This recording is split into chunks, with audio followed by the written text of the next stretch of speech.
The IAEA has inspectors in Iran and has said over and over that we have not found any shred of evidence that Iran is working on a nuclear weapons program.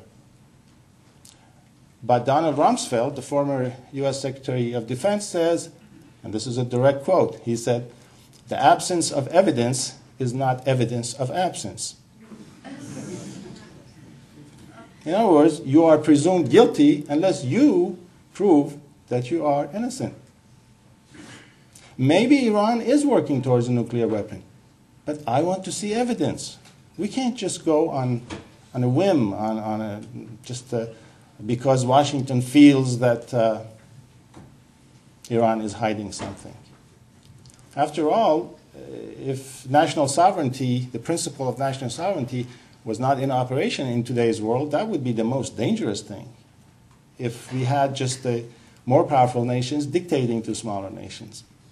So I really think that all of these things about the fuss about whether Iranian speedboats were messing with American warships, whether the British sailors were in Iran's territorial waters or international waters, and all these little details, to me, don't mean very much.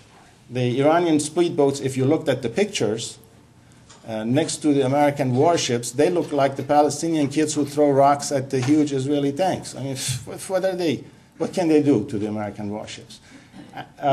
One of the arguments that's advanced is that, well, yeah, people say, well, why should Israel have nuclear weapons and not Iran?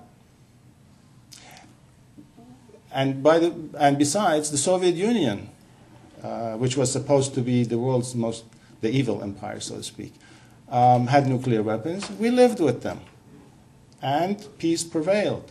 So what's the problem? The answer is always well, yeah, but these are mullahs, you know, they're fanatic. Deterrence doesn't work. Okay, well, let's look at the record of Iran's foreign policy over the past decade, since the revolution. Has Iran attacked another country? No. In fact, if you go back 200 years, you would have to go back 250 years before you would find an attack by Iran on a neighboring country. Do your own research. Don't take my word for it.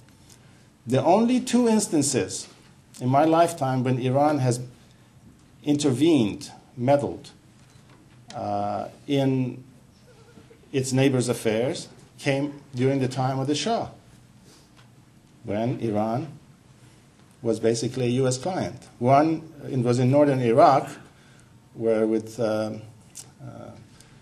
help from, or at the suggestion of the CIA, Iran armed Iraqi Kurds to make trouble for Saddam Hussein. The other one was that Iran bombed the Soviet-friendly rebels in Oman, in the Persian Gulf. That was it. So, contrast Iran's record of war and peace with that of the United States and its allies, who are what I call serial bombers and invaders. So, who is a greater danger to world peace? Why is it that the United States does not take advantage of these opportunities, that does not try dialogue with Iran? That is because the issue is not only Iran. The issue is that the United States wants a unipolar world. They have made it clear. I'm not making this up. Since 2001, since the attacks of 2001 on the United States, there have been two national security documents that have come out of the White House, and they clearly say that we are not going to tolerate a rival power to rise in the world. It can't be any clearer than that. They want a unipolar world without rivals. Iran is one of the countries that will not tolerate this, that will not have it like that. And I admire it for that. Venezuela is another country that will not go along with that. China is another one. Russia is another one. I think a multipolar world is a more peaceful world, more democratic world. But the US is determined to exclude Iran from having a role, a say, in how the emerging world order will take shape. What do I mean by that? We had an existing world order, an awful one, but nevertheless a world order, the rules of which were relatively clear during the Cold War.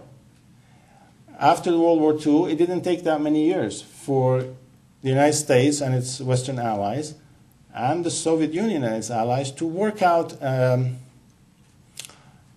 kind of a gentleman's agreement, a bloody one, but nevertheless a kind of a settlement where they agreed to the rules of the game, where they would fight out their wars through proxies and not have direct confrontation and so on and so forth. Most of the time it worked fairly decently.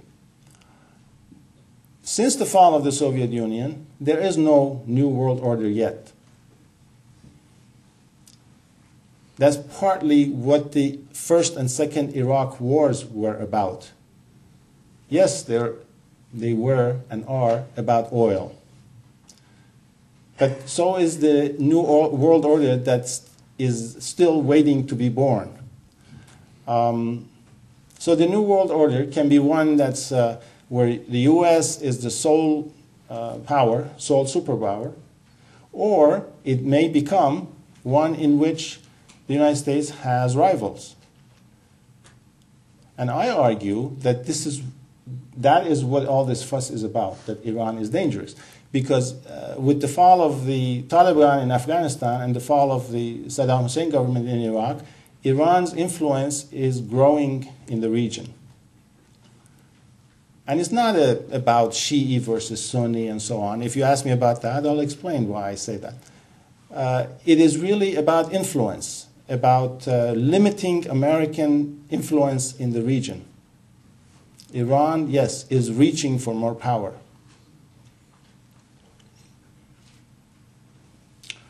So, lastly, I want to talk about, well, what can the peace movement do then? What can we do? First thing I suggest is that we remain skeptical. We arm ourselves with information. We debate. We go to alternative websites.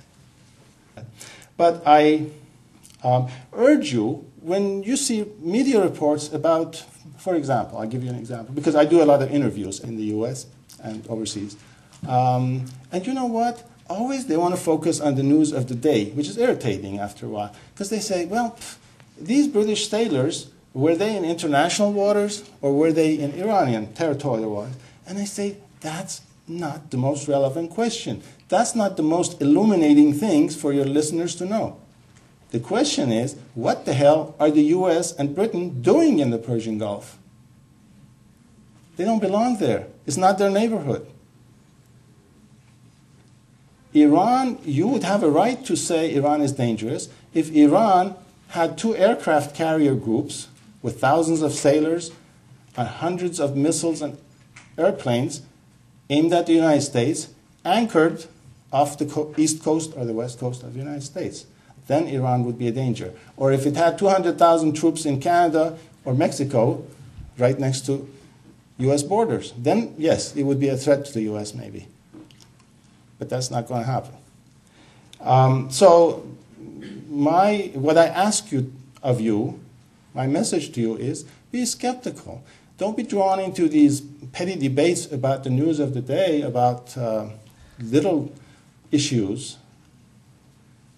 And let's ask the big questions. That what are these guys even doing over there? What are their intentions? Secondly, I ask of you to support dialogue between the United States and Iran. Because the alternative to dialogue is war.